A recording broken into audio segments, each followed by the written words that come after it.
वसई विरारला सकाळपासून पावसाने झोडपून काढलेलं आहे आणि पुन्हा एकदा वसई विरार पाण्याखाली जाते की काय अशी सुद्धा भीती लोकांच्या मनामध्ये आहे।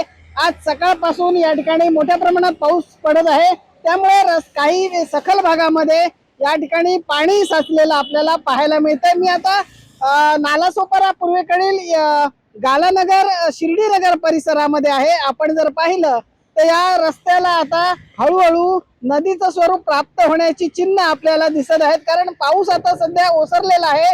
मात्र या पावसामुळे काही जे रस्ते आहेत हे आता पाण्याखाली हळूहळू जाऊ लागलेले आहेत।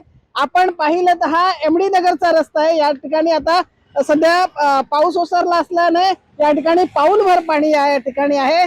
तर आपण जर समोर पाहिलं तर समोर या ठिकाणी हळूहळू आता पाणी साचायला सुरुवात झालेली आहे। अनेक वाहन चालकांना याचा त्रास सुद्धा सहन करावा लागणार आहे। हा पावसाचा जोर असाच वाढला तर या ठिकाणी संपूर्ण जे रस्ते आहेत हे पाण्याखाली जाऊ शकतात। मात्र सध्या पावसाने उसंत घेतलेले आहे, त्यामुळे थोडासा दिलासा म्हणावा लागेल। भाग्यश्री देसाईसह विजय देसाई, न्यूज 18 मराठी, नालासोपारा।